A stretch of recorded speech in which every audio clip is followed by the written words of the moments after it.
And welcome back to the Sunday Night Sports Wrap, joined again by Mark Dondero at the TD Garden. And Mark, you mentioned it a little bit earlier, but the vibe in the locker room, missed opportunity. Were they angry? Were they happy about how far they got? What was the overwhelming vibe tonight?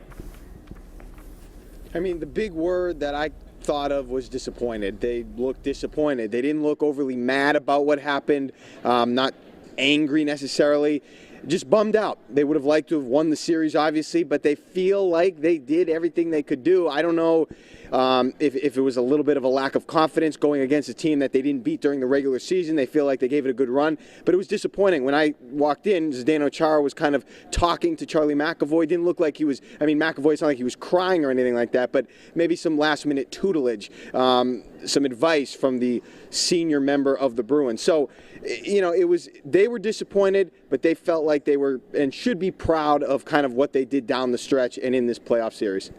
All right, 4 games going into overtime, and specific to the goal coming off the power play where Pastrnak goes to the box, who is to blame for the loss, I guess, in overtime? Do you put it on the penalty? Is it just because they're a man down that happens? Or talking to the guys in the locker room, how did they kind of describe the overtime session? Well, first of all, I think David Pastrnak took a stupid penalty. He basically dragged the player down from behind, a blatant call, dumb in overtime. You can't have it. You just can't. So you could throw that blame onto the coaching a little bit. You can't have your guys doing that. Pastrnak gets some blame. And I think ultimately, Yianni, a lack of depth defensively. They had a lot of minor leaguers, essentially, out there playing defense in the Stanley Cup playoffs. You could argue that Tommy Cross was a big reason why they lost game 3 or 4, one of those games earlier in the series when they scored in overtime. So it's a tough thing when you're bringing guys up from Providence. And you know how I equate it? It was almost like when last game Sean Kourakis wins the game for you, scores 2 goals. It felt like to me in golf when you make a bad swing but get a good result. The Bruins need their big-time players to come up big in this series. Bergeron, Marchand, Krejci. And Bergeron did have the goal late today. But that's where you really need to make your money. I thought Sean Kourakis, although it was a great story, I thought him scoring and being such a big piece was sort of like a bad golf swing, but you got a good result. That's not really ultimately how you're going to play well, and the Bruins kind of paid the price for that, and it was just a lack of depth, injuries too. I would have liked their high-end guys to produce a little bit more. Before we talk about the offseason and the season in review, 0-3 at the TD Garden. I was there for the first game. You were at the last 2. The place was rocking. What can you attribute to them going 0-for on their home ice?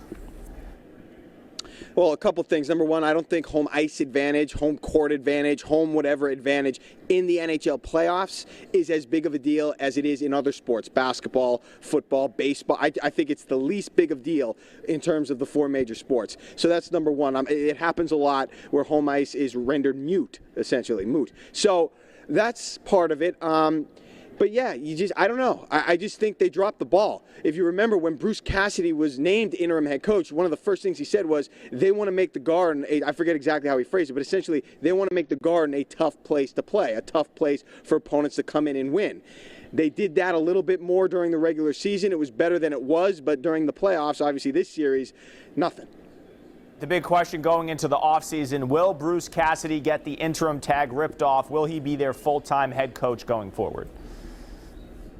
Yeah, I don't know how you don't do that. I would do that ASAP. I mean, the man proved he belongs as the head coach of the Boston Bruins, and who else are you going to get?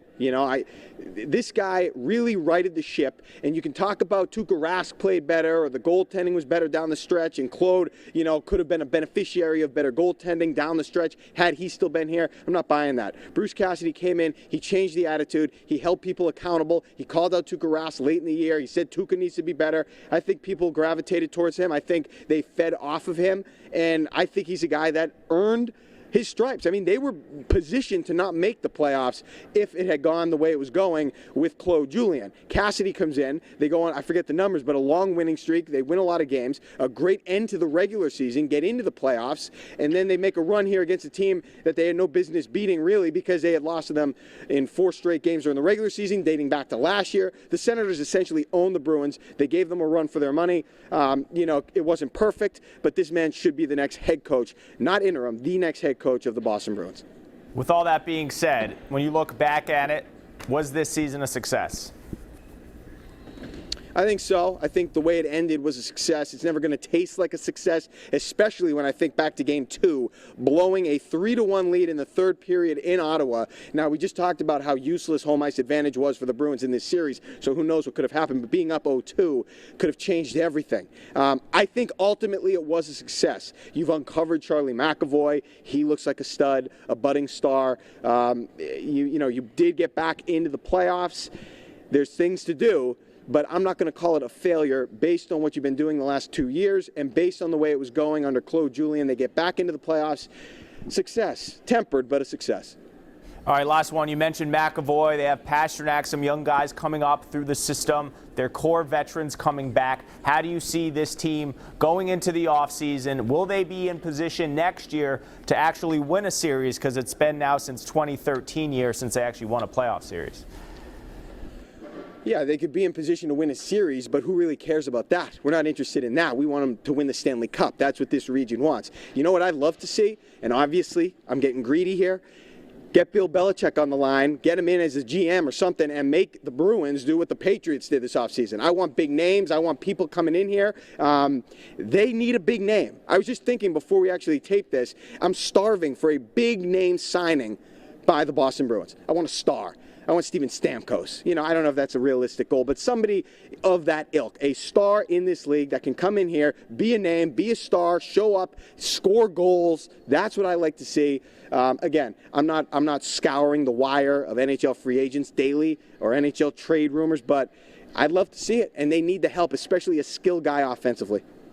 All right, good stuff from Mark Dondero tonight at the TD Garden as the Bruins season comes to an end. Mark, thanks so much, and we'll have much more from the Sports Wrap coming up right after this.